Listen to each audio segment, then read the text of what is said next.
Knowing this information is going to have you locked in. The more you know and can tune into this, it's like, cool, let's get ready for this year. So that is how you're going to have the best year, because you're going to flow with it.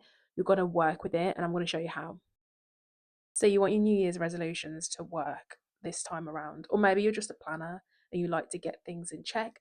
Well, you've come to the right place, because if you don't know your astrology for the year or your numerology for the year, you are shooting in the dark, my friend. And this is a game changer. So numbers are a massive coding in the world that we live in. Everyone will be in a personal year number. You calculate that by adding all the numbers up in your day of birth, your month of birth, and the year that we're currently in.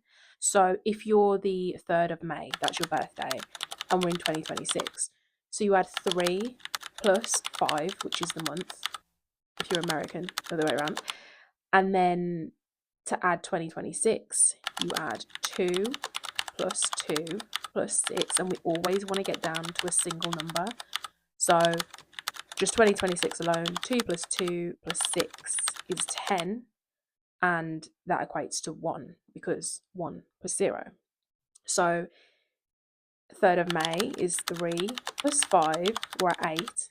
Then we add 2 plus 2 plus 6, we'll be at 9. I think I'm actually not very good at maths, so I'm hoping that was correct. For that person that's born on that day, it's a one personal year for them. I will do a series on each of the numbers and what the energy holds, but when I tell you, when you understand this, you know how to flow with life. When you understand these certain numbers, you can see it all play out. It's so on point. It's crazy. Every number is a type of theme that we go through for the year, and you can't try and cheat this theme. If it's a year to chill out and slow down, if you're rushing, something's going to happen.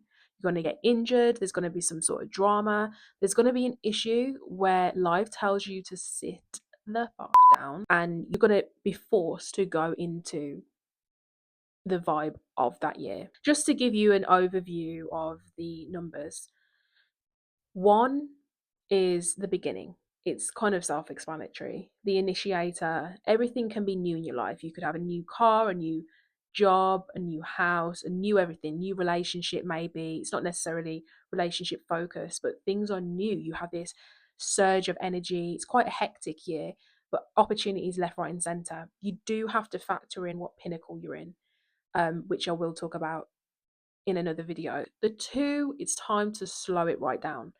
So if you're trying to still stay in that one energy, which you actually won't be, these numbers definitely serve how you internally feel. But externally, if you've got something you want to accomplish, the 2, it's time to chill. Things can get delayed, but this is a really great time for internal work, relationship work. It's a very homey time, a time to focus on your emotions and your inner life. Then we go to 3, time to spice it up a little bit. It's a very creative year, a bit scatty, fun, social, creative. That's generally the vibe. Then you go into a 4, we've got to bring in the structure. The 4 is about planning, organizing structures. If you want to start something like a business or an idea, this is a really structured time. So it really serves for that consistency and for related things. So then we go into a 5, which again spruces it up a little bit, kind of similar to the 3. It's very expansive, social. It's great for travel. It's very spontaneous. Who knows what's going to happen this year? Then you go another fun year. 3 and 5 are quite fun. Then you go into a 6, which is let's settle down, but it's not delayed like a 2. It's more let's focus on the home, let's focus on family, on service. Very like meaningful. Not to say that the 5 isn't, but it's a lot more expansive and fun. The 5, the 6 is a lot more homey. Then the 7. Now the 7 is where we're getting a little bit serious. This is the philosophical number. So this can be quite a challenging year. I would say, in my opinion, 2, 7, and 9, they're quite difficult, but so rewarding. What you get at the end of those years, you may ask for it all over again. You may. So the 7 is a lot of inward work. It's a very spiritual year. So things may happen for you to then go in. 2 is more emotionally. The 7 is a lot more philosophically. It's a lot more of a lonesome number compared to a 2. So then you go into the 8 and it's like, okay, this is about money, ego, status, where your standing is in the world, how you look, how you present yourself. It's a lot more well, it all of these numbers are a lot deeper than I'm making them out to be. But the 8, there is a lot of inner work, but it's mainly external. It's mainly about money and ego and how you handle that. And how you relate to all these numbers would be personal as well. And then finally, the 9 is endings. So this is again similar to the 7 in that it's very deep. There's a lot of reflecting going on. There's a lot of slowing down. It can be quite a heavy year, very insightful. Again, a lot of inner work. So that's the overall. So when you flow with things, it's like surfing a wave. You have to roll with it. If you're trying to control what's going to happen in the way that you want it to, you will come up with resistance if it's not serving that. If you're trying to control it in a certain way and that's not the number you're in, you will be slapped in the face. That is kind of how it goes. And the more you know and can tune into this, it's like, cool, let's get ready for this year. So that is how you're going to have the best year, because you're going to flow with it. You're going to work with it. And I'm going to show you how. Example, I'm going to use somebody that we publicly know what tends to happen and go on in their lives every year. I'm going to use Kim Kardashian. So Kim's birthday is the 21st of October 1980. I was looking at what year she was in when, because she's such a public person. We tend to know a lot of what's going on with her in her daily life. So that's probably the best we can evaluate. But even evaluating people in your life and yourself is the best way as well. I'm going to date it back to 2019 because that gives us a good chunk of years to assess. So that would have been a 7 personal year for her. Now, the 7 is quite a heavy one. There's a lot of self-growth that needs to happen in this year. So you kind of have to face yourself a little bit, sit with yourself. Maybe some events create that dynamic for you. So I've just Googled some of the things that were happening for Kim Kardashian in each of these years that we're going to look at. So in 2019, that's when she started her Skims brand, but it was originally called Kimono. Now, I don't know if you know, but there was a drama around that because obviously a kimono is a Japanese dress and, well, that's cultural appropriation. So there was a lot of drama around that. I think she lost a lot of money because she'd already invested so much into that brand, and she started that in June of that 7 years. So I would probably say that was probably one of the biggest obvious things that happened publicly in her life in that year. But then later on, I think around September, it turned into Skims. So then we go on to the next year, which is the 8 year for her in 2020. So the 8 is all about money, ego, status, your standing in the world. So if you've got a business, the 8 will make that very active for the business. There's a lot of opportunities to make money, but deep down it's about figuring out your standing in the world. So Skims popped off massively that year in the 8. And I'd say that was probably the main thing, the main focus. Also, remember, there's other things going on in people's lives, but when it comes to the numbers, it's usually the focus of that number. So I would imagine in that year, the 8 was huge for her. She's obviously had other businesses. This is probably one of the most successful ones that she's had that has grown so quickly. Then moving on to the next year, that's her 9. So 9 is about endings, and that can be things that you need to cut off. That can be uncomfortable. It's quite a reflective year.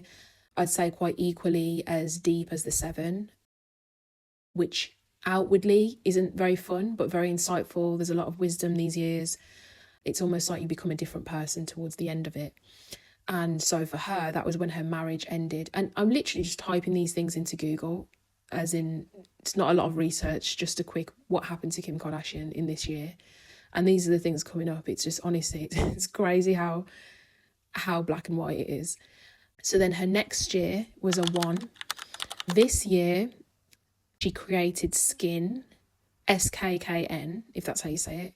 She went out with Pete Davidson, which I think is very different to everyone else she's been with. So in the 1 year, you tend to do things that you wouldn't normally do. We're just very open. There's lots of opportunities. It's like, okay, fuck it, let's go for it. That's the kind of energy. And she started her law apprenticeship that year as well. So lots of beginnings in the 1. Again, this is just stuff I'm typing in, and these are the things that are coming up. So then we go on to the next year. This is in 2023, and this is a 2 year for her. So the 2, similarly to the 7 and the 9, they can be challenging years. It depends on what's going on for you and your relationship with those numbers, your lifestyle, etc., etc. So the 2 is quite a chill out year externally, not so much internally. A lot of emotional upheavals. Apparently, though, she was going through a lot of trauma in terms of the robbery that had happened to her years before, and her divorce as well. So when I typed that in, what happened with Kim in 2023, that was the main thing that came up. So then we go into the next year, 2024, and this is a 3. Now the 3 is creative, it's fun, it's quite scrappy, quite all over the place. You get a lot of creative downloads. It's quite a fun time, but in terms of getting things done, it can be a bit disorientating. If you've got a very addictive personality, there's a lot going on here for you. So she had the Met Gala anxiety. I think she was having anxiety in a really tight corset. But again, this is just something that came up, and you can get quite anxious around the 3. It's a lot of creative energy. It's very all over the place, and that can be hard to navigate. But I'm sure it was very creative, and she had a lot of fun that year in terms of expressing her creativity. Moving on to 2025, last year, this was a 4 year for her. So she would have been busy, busy, busy. At the end of that year, I think you feel quite worn out and you're ready for some fun in your life. So this year, that would be the case for her. And I understand that in 2025, she completed her law apprenticeship, which was obviously a huge deal. And she also did a bit of acting. And I think, again, she could have done acting at any point, but I think that, was it American Horror Story? I think it was taken quite seriously from what I could gather. And she had the other actresses that really supported her and really helped her take that seriously. So that would have been a serious year for her. And I'm sure there's many other things that went on that year, but it was really quite obvious if I just typed in what had happened to her or what she'd mainly promoted that year. And again, it aligns with the numbers every time. And when people ask me about astrology and say, oh, what's showing up for me next year, or can you predict this and predict that? Now, with astrology, it's a lot more complex. There are a lot of different factors to look at. And if you just want a quick 1 word answer, I always think you need to look at numerology. You need to just look at what's the vibe for you next year. And then every month is also a different number, not to make it too complex. If you already know that, then you know. So find out your number and use it to its advantage. Flow with this energy, work with it, don't work against it. Don't think it's doom and gloom. This year was terrible, last year was terrible, or whatever. Or you're loving life when you're in a very uplifting number and then you go into a heavier number. That's how life works. It's not about everything just keeps getting better and better. It's about ups and downs, lefts and rights, It's about working with that, flowing with that. And there's so much to gain in each number. They're just a different energy. So if you're aware of that and you work with that, it's an absolute game changer. Like I can't stress it enough. Like it's just something that's I honestly can't understand how people get through life not knowing information like this. I really don't. I think, wow, having that little bit of direction and insight will genuinely allow you to live a better life. Anyway, that's my 2 cents. Thank you for listening, and I'll see you soon. I'm going to come back with a whole host of videos, so stay tuned. If you liked, please do like and subscribe for more. Let me know what number you're in. Comment down below. Let me know what you were in last year. How was that for you? And I'll see you soon.